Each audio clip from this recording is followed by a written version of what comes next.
Now let's join Archbishop Dominiquae Bierman in Awake PNG. What I'm saying here is that if you're a pastor, you're a leader, you're a preacher, and you really love Yeshua, you really love the Lamb of God, you love the Lion from the tribe of Judah, then you're going to begin to honor him and call him by his name.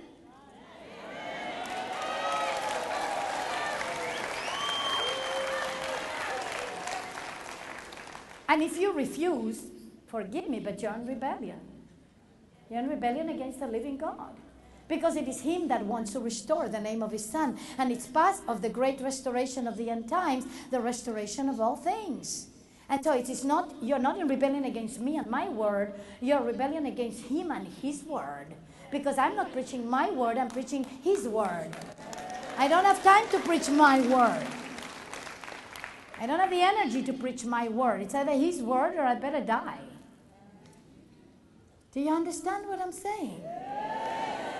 It's time to honor Yahweh above the doctrines of men. It's time to honor Yahweh above the doctrines and theologies of demons and men. It's time to go back to the gospel of the kingdom and the gospel made in Zion. Hallelujah. Time to go back to the Torah, go back to the Word, honor the living Torah, who is Yeshua, honor the Lion from the tribe of Judah, and honor Israel, who is the mother of the nations. And if you are doing any kind of ministry, and these things are not in your ministry, you will not be able to go into the end-time revival and the end-time awakening, and Yahweh is going to pass you by. He's going to bypass you. In fact, he told me that when it was a centennial of the Azusa Street revival. When it was a centennial of the Azusa Street revival, anybody heard about the Azusa Street revival? That was the Pentecostal revival. It happened in 1906. And in 2006, Yahweh visited me and he told me, you are going to the centennial of the Azusa Street revival. I was in a retreat. I didn't plan to go. It was going to be 2 weeks more and the centennial was going to be in Los Angeles. Huge, massive place. A lot of people invited. Every who is who preacher was there at that time. And we didn't even have time to prepare. So we quickly did a display. We quickly booked a space for a booth. It was at the end of the hall because we came right at the last moment. And we had this display with all my books, shofars, the leads, and things like that. And we just showed up there. And I remember that when I was in that place, everybody was expectant. Oh, we are celebrating 100 years since the Pentecostal revival. 100 years since the outpouring of the Holy Spirit. Maybe he's going to do it again. There's going to be a revival again. And I remember when we were there, right? Like one of the last booths, when people would go through our booth, they would get slain in the Spirit and get filled with the Spirit. It was amazing. Methodists, Lutherans, all kinds of people that didn't even have the Holy Spirit. We were experiencing a revival around that booth. It was very funny. And then I talked to Yahweh a little bit about it and said, oh, what's going on here? And he showed me and he opened my eyes and he showed me the angels. And the angels of past revivals were present. Do you know that angels are connected with revivals? Do you know that even miracles is angels that are functioning and acting and miracles are happening? Do you understand that when I'm speaking the word, actually the angels are the ones operating? Because Psalms 103 says that they are mighty in strength and they do the word of his command. So when I'm speaking his word, then the angels go ahead and do what I say. Why? Because it's his word. Praise, yeah. That's the reason when I said an uncle has a problem and will be healed, the angel went there and boom, immediately she felt somebody touched her. An angel touched her, of course, and she got completely healed and the uncle was put right together again. Why? Because I spoke the word. It was a word of knowledge and that mobilized the angelic host to work. Amen? So the angels of past revivals were there, but they had their hands crossed and they looked bored. I said, Lord, what's going on? Why are the angels bored? Why are they not doing anything? Why is there no revival here? And this is what he told me. He said, there will be no revival. And he said, there will be no revival unless the church reconnects all the way back to the roots and to Israel. Unless the church reconnects all the way back and rejects replacement theology, there will be no revival. And he said to me, if the charismatic movement and the Pentecostal movement and all of those spirit-filled movements do not get it, I'm going to bypass them altogether. Oi, oi, oi, oi, oi. If you're coming from that movement, and if you're listening to me on radio or on TV, and you're coming from the Pentecostal movement or from the charismatic movement, and you think that you can wallow in the wonderful waters of past revivals, you are going to die spiritually. Because if we do not continue on, it becomes a swamp infested with all kinds of malaria and mosquitoes and spiritual demons, instead of having a real cleansing and a clean bride. Hallelujah. You may not like what I'm saying, but you one day will kiss me and say thank you if you repent, because you will not stay in the swamp. Hallelujah, somebody.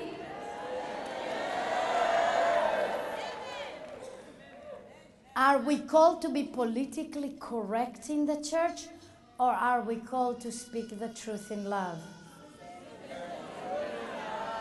There's been too much political correctness. I'm exposing it to the light. It's wickedness before the Father. It is time for the people to speak the truth in love and to expose sin is sin, to call a spade, to call what's right is right and what's wrong is wrong, beloved one. In fact, in the prophet Ezekiel, it says that when you blow a trumpet, if somebody's dying and you don't tell them they're dying, if somebody's sinning and you don't tell them they're sinning, that the blood is in your hands. And I'm telling you, I will have no blood of nobody. No Papua New Guineans, no pastors, no leaders will not be in my hands. Nobody will say that I didn't tell you. That it's time to stop with the political, ungodly political correctness. That's nothing but worldliness and flesh, and it as an abomination between the Father. An abomination. It is time to repent, to fall on our knees and to repent, to be humble before the Father and to turn from our wicked ways and to seek His face so that He can forgive us and He can, hallelujah, heal our land. Amen? 2 Chronicles 7:14 says this very clearly. If my people that are called by my name humble themselves and pray and seek my face and turn from their wicked ways, then I will hear from heaven, I will forgive their sins, and I will heal their land. And He says that He resists the proud, but He gives more grace to the humble. So the best that we can do is to humble our hearts and stop being resisted by Yahweh, by the Holy Spirit, by the anointing and the glory of the end of time. Somebody give a clap of Him. The Bible speaks about sheep nations, but I didn't know we would have an encounter with the living God. My wife and I, the bishop, were in Santiago, Chile, in a hotel room. She was outside praying, and I was reading the Bible on the kitchen table, and she comes in excited and she says, "Rabbi, God just spoke to me." I said, "Well, what did He say?" He says, "What would happen if I came back today? How many nations would be sheep nations and how many nations would be goat nations?" I said, well, what did He mean? He says, "Well, this is how I'm going to judge the nations. How they treat my Jewish people in Israel, and if they keep my righteous laws and commandments." I said, "Well, what do you tell the Lord?" She says, "I said, Lord, there's no sheep nations. Don't come back just yet. Give us some time." So that's the reason my wife and I are going throughout the United States to awake America so that America can become a sheep nation. And now back to Awake PNG with Archbishop Dominiquae Bierman. I'm going to say one more thing that some of you may not like. Maybe you here will like it and you will be very excited about it. But maybe some people that are listening may not like it. But I have to only repeat what I hear. I heard on the way to Papua New Guinea, not that I didn't know, but I heard it. I knew it, but now I heard it. You know, it is that when you know something, but then all of a sudden He whispers His rhema into your ears, and then you know it. That's what happened to me on the way to Papua New Guinea when we were being delayed. And finally, we land here on the third day during the Feast of Purim, the Feast of Esther, during the Shabbat day, making the mark on Papua New Guinea right on Shabbat, and on Purim on the third day for the third day revival. That was the purpose. Everything was very prophetic in our landing from Jacksonville to Jackson. I mean, everything was so absolutely prophetic, so that there will be clarity that this was not our work, but the work of Yahweh. Hallelujah. But on the way here, it tells me this. Are you ready for this? He said to me, the time for Western Christianity is over.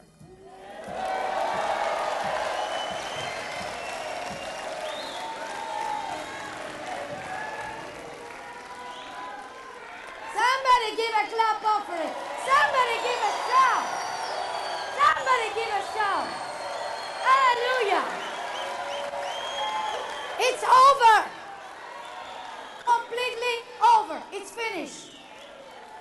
Now you can decide to pretend you don't know. And you can decide to try to continue something that doesn't exist. But he told me it's over. In other words, judgment upon the religious system. Are you listening to me?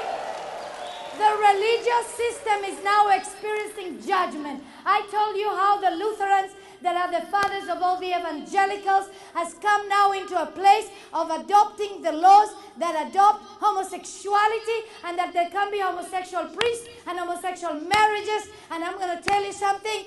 It's because right now the religious system is in judgment.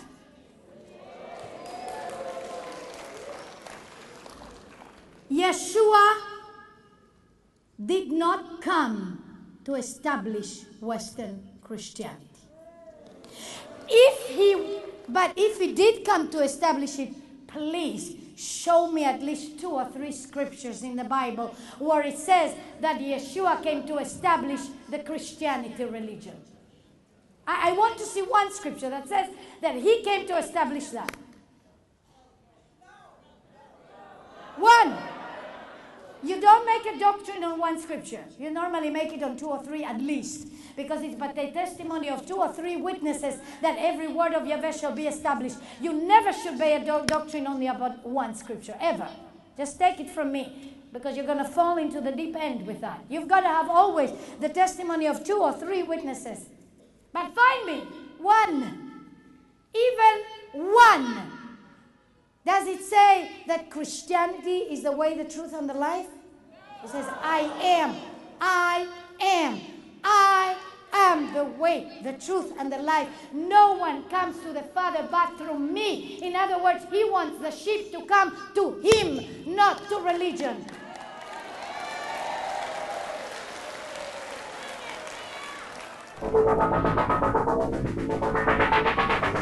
Shalom. I want you to know that God loves you, but he hates your religion. What? That's right. God hates religion. He loves people, but he hates religion. Every religion that I've seen and that I've studied separates you from God. That's right. It usually puts God in a box. You usually don't get a relationship with the Most High God. He created man for fellowship. So listen, my wife wrote a book all about this called Eradicating the Cancer of Religion. Please read it. You'll be blessed, and you'll get a relationship with the Most High God like you've never known before. And now back to Awake PNG with Archbishop Dominiquae Bierman. And when they come to him, who do they come to?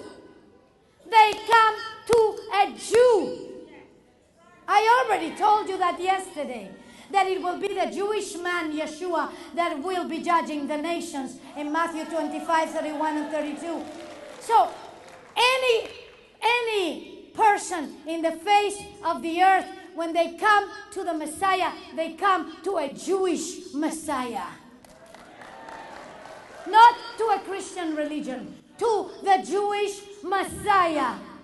Now, if you have a church or a ministry and that's the gospel you preach. Hallelujah. Because the people are going to be saved. They're going to be delivered. They're going to be made whole. They're going to be healed. They're going to walk holy. They're going to walk righteous, because you're going to be grafted into the olive tree, Romans 11 says, and you're going to suck from the rich root of the olive tree, which is the Torah.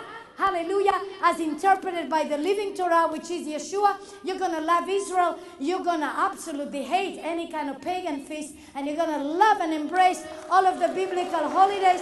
You're going to embrace the Shabbat. Hallelujah. You're going to love to learn from the Torah how to eat, how to walk, how to talk, what to do, and the Holy Spirit will anoint the word and will reveal to you what is pleasing in the eyes of the Father, and you will walk from strength to strength and from glory to glory, and every day you will be more anointed, and every day you will be more whole. If that's the case in your church, that's the case in your ministry, hallelujah, because that means you've already entered into the third day revival. You already come in. If that's not the case, then the only thing that there is to do is repent. Teshuvah, repent, return. Hallelujah. What is repent in Hebrew is the word teshuvah. Say with me, teshuvah. It means to return for the purpose of restoration. It's the goodness of the Father that leads us to repentance. It's the goodness of the Father that leads us to return. And it is the goodness of the Father that is speaking today to everyone that can hear the sound of my voice. The purpose is restoration.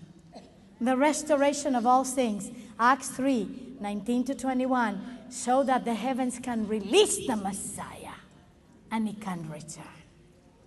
The restoration of all things. Hallelujah.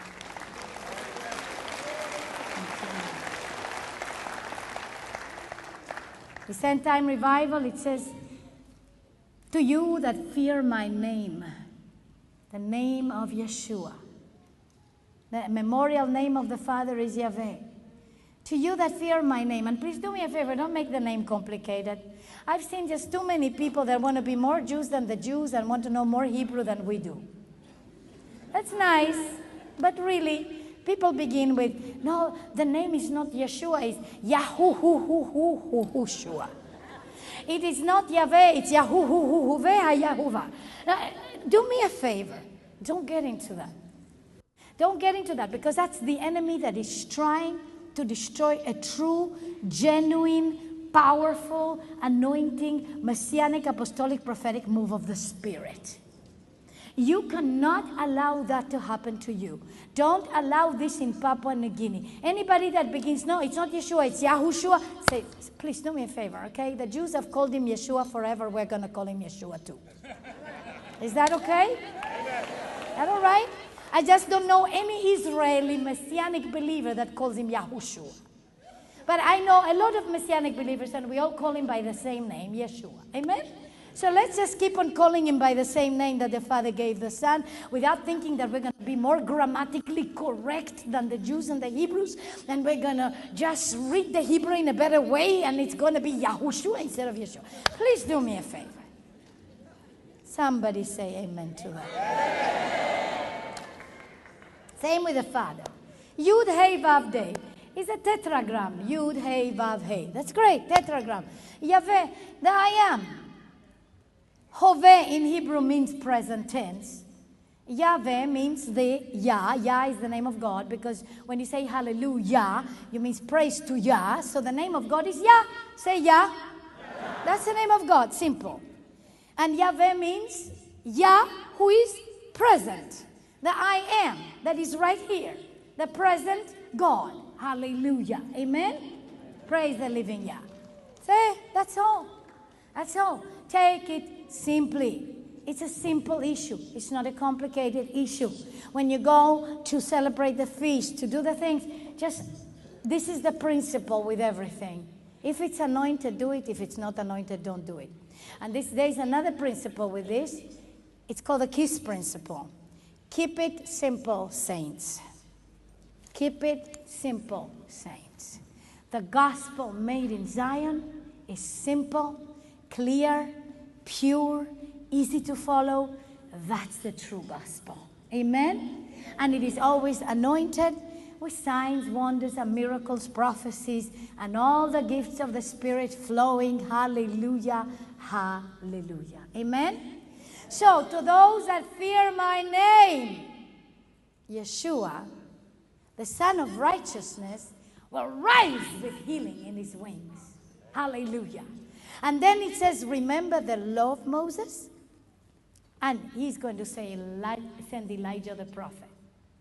Why do we need to remember the law of Moses? Why do we need to remember the Torah of Moses? Why is this connected with the end time revival? Because we've forgotten it. If we have to remember, it's because we forgot something, right? And so you can see that this end time revival is connected with three major things. Number one, fear his name. Say with me, fear his name.